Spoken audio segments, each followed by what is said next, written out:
El síndrome de Adelie es un trastorno mental en el que una persona no puede olvidar a la persona amada, destruye el que no es correspondido y apasionadamente en el amor, y a veces se convierte en peligroso y para el objeto de atención. ¿Quién y por qué está a merced del síndrome? ¿Cómo luchar contra ella y lo que es peligroso? Condición. Vamos a entender qué es el síndrome de Adelia. ¿Qué es en realidad? El síndrome de Adelia es una adicción al amor, es decir, una fuerte e incontrolable necesidad de estar cerca de otra persona. Antes se llamaba fiebre del amor u obsesión amorosa. En la Clasificación Internacional de Enfermedades, CIE-10, se le ha asignado el código F63, trastornos de los hábitos y los impulsos. Otras adicciones y delirios pertenecen al mismo grupo: alcoholismo, drogadicción, cleptomanía, adicción al juego, etc. Alguien se enamora apasionadamente de personajes famosos, alguien de un joven o una joven del patio vecino, y a veces el objeto de la pasión se convierte en un personaje de ficción, el héroe del libro. De un modo u otro, una persona va abandonando poco a poco su vida, y se convierte en rehén de los intereses, pensamientos y deseos de otras personas. Esto es interesante. A veces el síndrome se desarrolla no como reacción a un amor no correspondido, sino como consecuencia de la pérdida de un ser querido. En caso de muerte o divorcio. Historia del origen del síndrome. El síndrome debe su nombre a la hija de Víctor Hugo, Adelie Hugo. Era guapa, inteligente y con talento. Nadie podía dejar de pensar que un día esta chica estaría en un manicomio, y moriría sin darse a conocer en el mundo de la música, sin realizarse en el papel de esposa y madre. A Adela no le faltaban pretendientes, pero su corazón pertenecía a un solo hombre, el teniente Albert Pinson. La chica lo conoció a los 22 años, y desde entonces no podía dejar de pensar en él ni un minuto. Y al principio fue mutuo. El teniente incluso le hizo una oferta a Adela, sin embargo, ella la rechazó por orgullo. Pero el encuentro no se detuvo. Y si los sentimientos de Adela con cada día solo más calentado, Albert se enfrió poco a poco, y después de 6 años incluso se ofreció a separarse. Sin embargo, la muchacha no estaba preparada para tal cosa, y hacía tiempo que se arrepentía de no haber accedido a la boda. Empezó a suplicar a su padre y a su madre que la casaran. Al ver el estado depresivo de su hija, su irritabilidad y enfado, sus padres accedieron. Sin embargo, la boda nunca se celebró. La siguiente vez que se vieron, Adelia y Albert se pelearon. La niña no se calmaba. Siguió cada movimiento de Pinson, robó dinero de la casa de sus padres, y se marchó en secreto tras su amante. Allí vivió con otro nombre. Pronto encontró al teniente, pero él se negó. Adelia lo inundó de cartas, lo acosó, utilizó hipnotizadores para hipnotizar a su amante, intentó comprar su amor, incluso pagó copas y chicas. Cada año que pasaba, el estado de Adela empeoraba. Finalmente se volvió completamente loca, empezó a inventar historias sobre sí misma y su esposo, vivía en un mundo ficticio e intentaba arrastrar a otras personas a él. Llegó a tal punto que vigilaba a su amante en su casa y luego le seguía. Adelia impedía que Albert construyera una vida personal. La salud y el aspecto de la niña se deterioraron notablemente. Dejó de cuidar de sí misma. No tenía con qué vivir.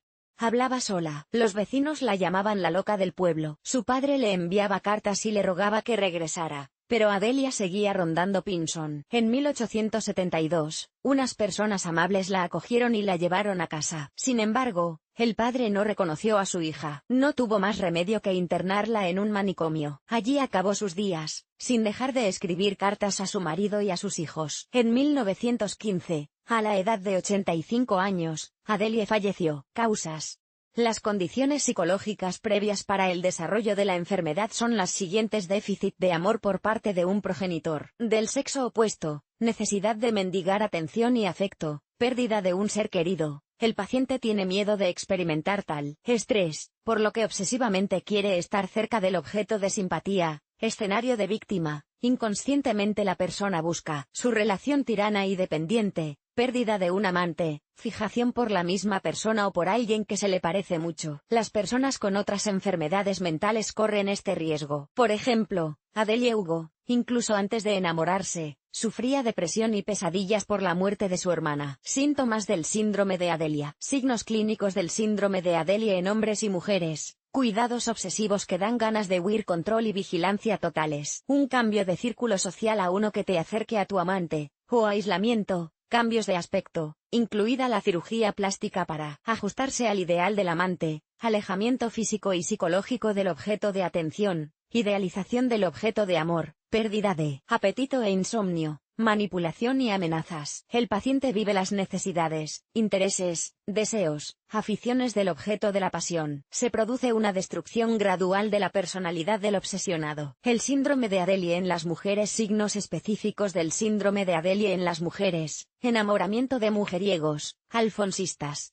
narcisistas y tipos similares, sacrificio, tolerar palizas, engaños, insultos, negarse a comunicarse con los amigos, verlos como competidores, vivir en fantasías, inventar relaciones. El síndrome de Adelia en los hombres. Síntomas específicos del síndrome de Adelia en los hombres: enamorarse de mujeres cariñosas que parecen madres, coleccionar cosas que les recuerdan al objeto de la pasión, fetichismo, intentar impresionar a una chica. Complicaciones y consecuencias. En las fases de desatención de la enfermedad, la persona se convierte en un peligro para sí misma y para los demás. Él mismo no trabaja, no se desarrolla, no descansa, no construye una vida personal y no permite que el objeto de su atención lo haga. En un estado especialmente grave, esa persona es capaz de cometer asesinatos, suicidios y violaciones. Sin tratamiento, la condición física y mental del paciente se deteriorará constantemente. ¿Recuerdas la historia del verdadero Adelia, verdad? Tratamiento del síndrome de Adelia. El tratamiento de la enfermedad corre a cargo de un psicólogo o psiquiatra. Se acude al segundo especialista en el caso de que se requiera medicación. El psicólogo trata con ayuda de la psicoterapia. Es necesario encontrar y trabajar el trauma primario, y luego se selecciona el plan de tratamiento de forma individual,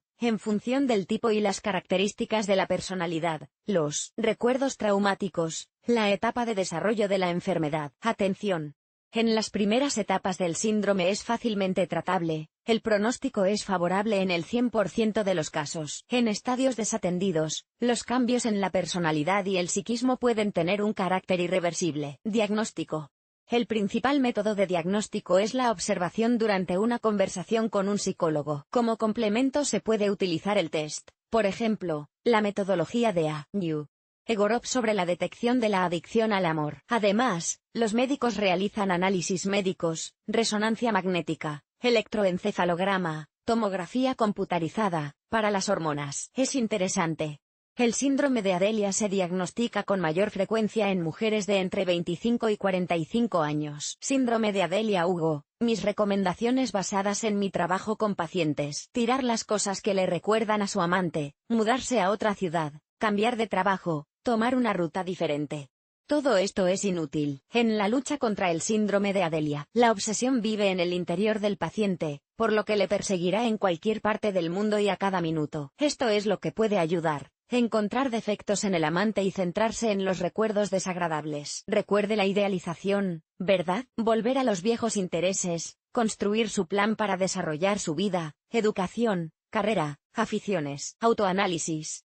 ¿Qué hay en esta persona que no esté en los demás o en ti mismo? Sí, inconscientemente atraemos en otras personas lo que nos falta en nosotros mismos. La dificultad es que el propio paciente olvida los momentos desagradables, y en todo lo demás inconscientemente intenta ajustar su vida a la vida del amante, por ejemplo, encontrar un trabajo cerca de su casa, y convencerse de que no hay otro trabajo. Así funciona el pensamiento en este síndrome. Por lo tanto, es mejor incluso en una fase temprana ponerse en contacto con un psicólogo. En lugar de intentar seguir el consejo no pienses en él, distráete. En algunos casos, una sola conversación es suficiente para identificar la causa raíz, y ayudar al cliente a desarrollar un plan de rehabilitación. Muchas personas confunden la aparición del síndrome de Adelia con un enamoramiento normal. Sin embargo, si te das cuenta de que los pensamientos sobre una persona en particular interfieren con tus estudios, trabajo, descanso, pero tampoco puedes estar cerca del objeto de afecto, no es normal. Puedes esperar un poco, intenta distraerte tú mismo de la persona, busca defectos en ella y méritos en quien esté dispuesto a estar cerca de ti. Si nada ha cambiado en de 2 a 4 semanas, es mejor consultar a un psicólogo.